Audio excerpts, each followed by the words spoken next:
Baki, c'est un animé dans lequel il se passe n'importe quoi, et les gens aiment tout particulièrement Vanessa. Mais au-delà des blagues, c'est ce qui fait vraiment le charme de l'œuvre. Et Baki a un grand nombre d'autres qualités. Les personnages sont bien écrits, l'intrigue est bonne, les combats sont fous, bref, c'est une bonne œuvre. Enfin, un bon manga. Parce que l'animé, c'est vraiment pas ça. Mais genre vraiment pas ça. Allô Salam ? Mais aujourd'hui, on n'est pas là pour parler de négatif, mais bien à l'inverse de l'un des plus gros points forts et cultes de l'animé, son narrateur. Laissez-moi alors essayer de vous expliquer l'importance du narrateur dans une histoire à travers celle très extravagante de Baki.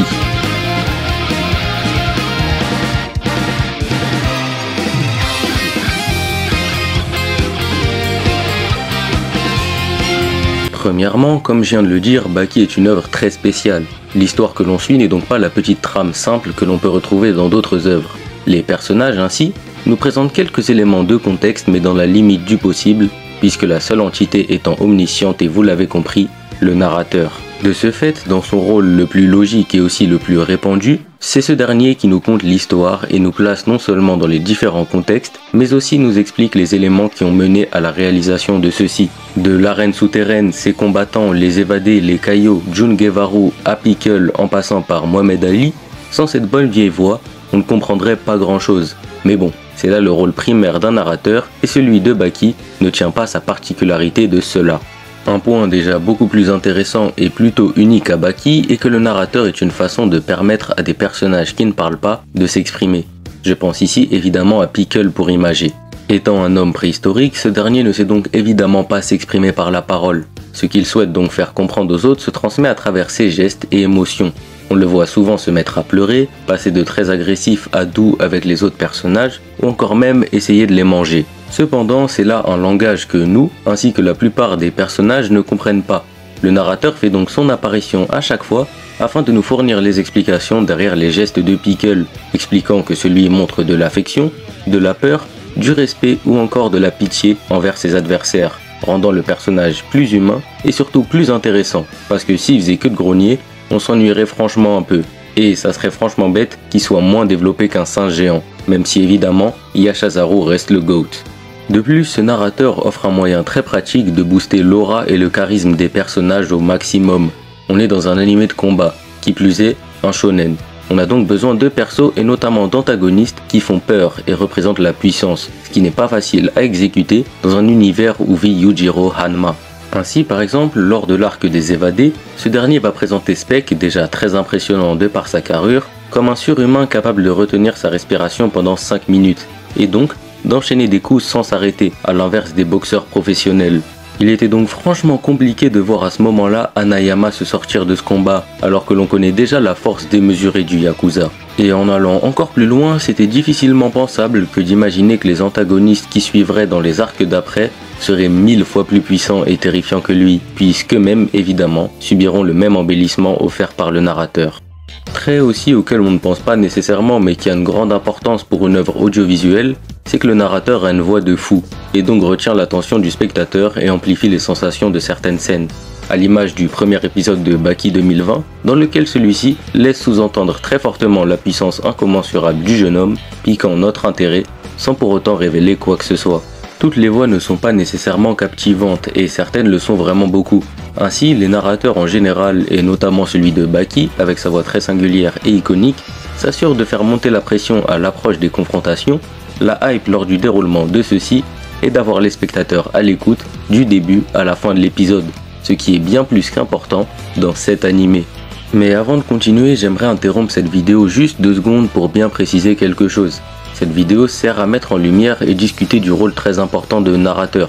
L'exemple pris est ici celui de Baki, puisqu'il est très iconique, notamment grâce à l'incroyable écriture d'Itagaki, mais aussi malheureusement grâce à la voix de son doubleur. Cependant, vous le savez peut-être, mais ce dernier a récemment stoppé sa carrière et notamment ses rôles dans One Piece et Détective Conan, puisqu'il a assumé être un pointeur. Je tenais donc à préciser que malgré les personnages iconiques qu'il a doublés, ce mec ne mérite aucune salutation, mais bien d'aller pourrir en prison comme une merde.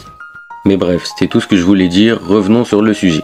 Et en effet, l'aspect le plus culte de ce narrateur et de ceux d'animés de ce style en particulier se retrouve dans les combats. Les affrontements restent le centre d'intérêt principal de ce manga. Après tout, c'est une œuvre d'arts martiaux. Keisuke Itagaki, a donc très bien étudié ceux-ci, de leur origine jusqu'à leurs variantes les plus récentes. Sauf que c'est pas le cas pour nous. Ainsi, le narrateur nous présente les spécificités plus ou moins réelles et surtout bien amplifiées de nombreux arts martiaux, tout en lors des combats, expliquant les différentes techniques et leur fonctionnement, afin de nous instruire et de ne pas nous laisser dans l'ignorance. Par exemple, lors du combat entre Doppo Orochi et Dorian, ces derniers se retrouvent à se battre dans un grand 8. Oui, dans un grand 8, cherchez pas, c'est comme ça. What? Bro, what are you talking about, man?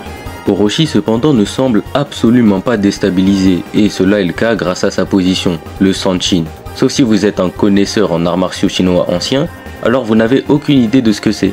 Le narrateur vous permet donc de ne pas rester dans l'incompréhension et vous explique qu'il s'agit là d'une position plaçant le corps et surtout les pieds d'une certaine façon afin de se concentrer sur la stabilité. Et voilà, grâce à son intervention, vous dormirez moins bête. Enfin, presque moins bête, parce qu'il en ajoute un peu beaucoup quand même, parce que je suis vraiment pas sûr de toute la backstory qu'il raconte. Mais bon, c'est pour la bonne cause. Et oui, la bonne cause, si vous êtes là, vous savez alors très bien que les combats dans Baki c'est du grand n'importe quoi, tant bien même que cela se base sur de vrais arts martiaux. Ça saute du haut d'immeuble, ça s'envoie des coups à la vitesse de la lumière, et j'en passe tellement. Mais c'est clairement ce qui fait le charme de l'œuvre, et le narrateur y contribue grandement. Lors du moindre combat, alors qu'un des combattants lance une attaque incompréhensible et physiquement improbable, le narrateur prend le relais et vient, à l'aide parfois d'éléments historiques ou scientifiques, nous fournir une explication qui plus est semble assez logique. Je viens de vous citer quelques exemples complètement loufoques de prouesses physiques dans le manga, et bien la plupart du temps ce dernier arrive à nous convaincre que ce que l'on vient de voir est bien possible. Le combat entre Yujiro Hanma et Kakukayo est certainement l'un des meilleurs exemples mais aussi l'un des plus puissants que l'on ait pu voir. Et lors de celui-ci, l'artiste martial chinois se prend les coups de l'homme le plus puissant du monde sans aucun problème. On est choqué, même Baki lui-même est choqué. Eh bien cela est dû au fait que le Kaio arrive à parfaitement détendre son corps au moment de l'impact, et aussi qu'il a su se débarrasser complètement des réflexes innés de l'homme. Je sais pas pour vous ce que vous en pensez, mais moi ça me paraît logique. Et en plus ce twist paraît du coup beaucoup plus stylé, offre un encore plus grand intérêt au combat. Bref, c'est un vrai cercle vertueux qui met les spectateurs bien plus dans l'expérience et nous fait kiffer un maximum. Et voilà, pour conclure et revenir sur tout ça, un narrateur c'est indispensable dans une histoire. Sauf si vous souhaitez laisser les lecteurs ou spectateurs dans l'incompréhension. Mais c'est pas une super idée, sauf si l'œuvre tourne autour de ça. Plus sérieusement, il s'agit là de la façon la plus simple mais aussi la plus efficace de placer un contexte dans l'œuvre. D'autant plus lorsqu'il s'agit d'une extravagante comme Baki. On a là cependant pas sa seule et unique fonction, puisque comme démontré lors de cette vidéo, il peut être appliqué à des personnages mais aussi surtout à des scènes, ne les rendant que plus cultes et intéressantes. Et aussi ça te fait croire que tu peux taper à la vitesse de la lumière. Et ça c'est la frappe. Mais surtout ça reste l'un des rares points positifs de l'adaptation en animé de Baki. Alors s'il vous plaît, vraiment s'il vous plaît, Netflix, lâchez ça. Donnez ça à quelqu'un d'autre, on en a marre. Et aussi là, vous qui regardez, abonnez-vous, wesh. Vous êtes restés jusqu'à la fin de la vidéo, vous êtes même pas abonnés, bande de rats. Quelle humiliation, quelle humiliation, quelle humiliation.